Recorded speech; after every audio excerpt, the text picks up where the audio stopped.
2, 1. Introduce yourself to the peeps. Hello, everyone out there. This is Dan K9 Cion, pro MMA fighter, pro kickboxer. So Dan, let's talk a little bit about how did you start your journey in martial arts? When I was little, I did karate growing up. I was a typical, wild, bad kid, ADHD, hyperactive, just troublemaking little kid. High school, played all sports, wrestled. And then, after high school, I got really heavy and I blew up. I was like 260 pounds, which is not built to be carried on my frame. And I said, you know what, I'm going to start fighting. I want to start doing MMA, I want to start fighting. And joined a kickboxing school, and the rest is history. That's awesome. So how shortly after, when you first started kickboxing and getting into all the training, did you know, like, okay, I know I'm going to start fighting? Or did you know right away when even the initial, like you said, you wanted to get into fighting, you knew you were going to compete in it? Yeah, I planned on fighting from the beginning. A lot of people that come into gyms, they say they want to do MMA, they want to do boxing, they want to do kickboxing. I, from day one, said I want to fight. The goal and point for me to train was to fight. That was it. That's awesome. That makes life a little easier. Yeah, don't mind the ghosts. Yeah. The AC kicks on, so we're going to edit that out. But so that's awesome. Right off the bat. Hold on. Let me... Fucking hey. No. Oh, shit. Is that a beer? Yep. Oh, Joe's got to go outside. Thanks, man. Yeah, no problem. You got paper towels? Yeah, I'm going to grab it.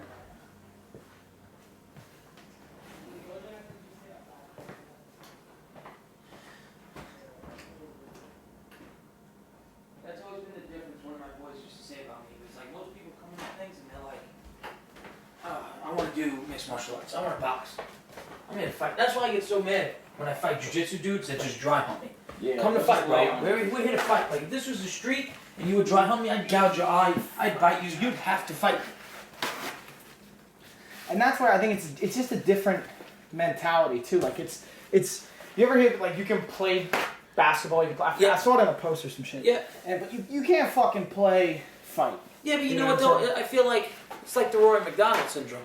Rory McDonald is an extreme athlete. And this better not be recorded because I don't want to be talking shit about Rory McDonald or whatever. But No, it is, but we're gonna edit that out. Rory McDonald is an extreme athlete. Rory McDonald wins 90% of his fights because he's better athletically than the people he's fighting.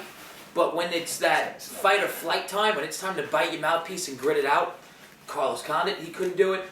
The last what do you call it? The last Robbie Lawler fight, he couldn't do it. Like, some people don't have that.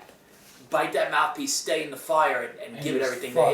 Just go. And just no regards to the body, just go. Some people don't have it. Because I don't know from the experience, like, because my perspective is, like you said, you show up to fucking fight. Like, I show up to fight, I'm coming to fight. I'm not coming to fucking point you or Yeah, I hate that shit. I hate that shit. You know, like, I'd rather lose definitively than win. Yeah, you know what I mean? But again, I'm not a fucking doctor, and I'm not, like, there's no... But, like, I hear you on that, and that's a big thing I think that gets... It's hard because when you look at, like, money, too, the more money gets involved to it for certain guys... The more guys... money screws it up, too. Then they're like, alright, well, am I gonna fucking kind of... It's the champ syndrome. Once you become champion, you could have finished 36 fighters on the way up, and all of a sudden now you're fighting out to decisions because you want to keep that belt. You're not going to risk the same maneuver you would to get there once you get it. Because you're like, now look at all you have to lose. Yeah, look what I have. Everything that's going to come up. But yeah, that's actually a really good topic to talk about at another... Alright, so let me count you back in and we'll get back to it. Alright, so 3, 2... So yeah, so you were always the type of person you're going to come right into it, whether it's fighting, sport, you're coming in to do that. So let's talk a little bit about, once you started fighting, what was your reaction to it? Did you, experience anything that you didn't expect from fighting, and what was your take on everything? I think you really find out what you're worth for fighting. It's easy to say, I'm going to go in there and fight. Growing up as a kid, like I said, I got into a lot of trouble. I had fist fights. But one of the things I couldn't stand was if you talked trash to me or we got into it and then we fought, that you could run and tell and hide and get in trouble. When the cage door shuts, it's you and only you. You play football, there's 11 people on a team, one person screws up, you get tackled. There's nobody else to screw up but you. It's on you. And I think that's one of the most amazing things I learned through my fighting career is it's on me. There's no one else to blame. There's nothing else. You didn't train hard for the camp, it's your fault. You go in there and you lose, something happened, it's on you. No excuses. Yeah, I think that's a great point. And that kind of segues into, let's talk a little bit about So transitioning, come more current date, you're kind of in fight camp right now. You're getting ready for a fight in September. Talk to us a little bit about, who you're fighting, the event, the day, a little bit of going into that. I'm fighting Max Bohannon. I think that I'm saying his name right. He's a BJJ black belt out of Ricardo Almeida's a very well-respected gym. Same thing though. I'm coming to fight. I'm not coming to play jiu-jitsu. I'm not coming to wrestle. We're coming to fight. It's on the Ring of Combat 52 show. Lou Neglia's Ring of Combat, well-known show in Atlantic City. I have all respect for the dude I'm fighting, and I hope he has all the respect for me, because I'm no easy walkthrough. That's really it. So a big thing that you talked about, or we've talked about in the past, is putting you up against these high-level Brazilian Jiu-Jitsu guys, regardless of where they're from, who they are, what it is. But you're no stranger to a heavy Brazilian Jiu-Jitsu background or experience. No, I'm not. Everyone knows that fights me. Brazilian Jiu-Jitsu is not my game. That's not my number one game. But this is a fight game. You got to punch people. You got to get taken down. We're coming in to fight. Like, that's my mentality. I'm coming in for war.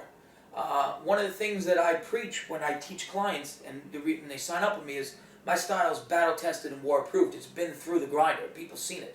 I fought top-level BJJ guys. I've only been submitted by 2 BJJ guys in my entire career, amateur to pro, and both of them are in the UFC. So, I've been on my back, I've been in submissions, I've gotten out, and I've won fights that people were like, the commentators were telling, my parents watching at home, and the commentators are saying, oh, he's out of this fight, he's done, and all of a sudden it's reversed and I'm on top. So, I'm ready to go. That's what it comes down to. And when the door shuts, there's nowhere to go, there's no backing out, and you know what, if I get submitted, it happens. Yeah, that's part of it. So that kind of segues into looking at your camp and looking at your style without obviously giving away too much. How's training going, and without giving away too much information, going into too much what you like to do. Obviously, you're working on sparring, stand-up, and everything in between, grappling, ground game. How much do you like sparring in a weekly basis? Because there's different debates on this. Do you have a personal preference? It depends whether it's super hard sparring or not. I believe you should super hard spar once a week, if that. Sparring's more of a younger man's game, I will say, because you're learning things coming up. For example, Rory McDonald claims he doesn't spar I'm not Rory McDonald, I'm sorry. Robbie Lawler. Robbie Lawler doesn't spar anymore because he's had so much experience. I like to spar hard. Once a week. I'll move around in a lot of other areas 2 or 3 times hard that week. But, you got to space and you got to be smart. When you're sparring, that day is set up for sparring. There's no lifting and running and everything else for sparring. You're going in to spar. You do whatever activation exercises you normally do before a fight, but I'm there to spar. We're going to get our hard rounds in, and if we have energy after, which you should, then you do your pad work, and then you do your sprints. This is I learned as I got older. I used to go in, and at the end of training, at the end of a training session, we'd be like, okay, we're sparring. Well, you just wasted a lot of energy. And now the other guy, too, you're not really at your top performing level. The other thing with sparring that I've learned as I got older is people don't win sparring. I hate when I see younger fighters and they're like, oh man, I did horrible in sparring today. You're supposed to. I'm a Showtime fighter personally. I get dominated in the gym during sparring sessions. There's guys that I could beat any day of the week during a fight time, or guys I have trained with that know that I can put it on them, and they'll hang toe-to-toe with me sparring. And people never understand why. It's the way I react. I know that when the lights come on and it's time to go, that's when you find the best Danny. Other people are gym fighters. They spar phenomenal. So you have to know yourself, and sparring's where you really start to learn yourself, I believe. I think that's a really good point that you bring up, not only on the volume, but also the way you approach it, because that's a very rare mentality I haven't heard a lot of people talk about, and that's something I would definitely stress as well, and I just wanted to point that out. So that's huge that you say that. So also talking a little bit about sparring and technical work and classes and all that, obviously you're doing your mitt sessions, you're doing your drilling. What percentage of your training, hold on, I'll say my brother's about to walk in, so we're going to pause real quick.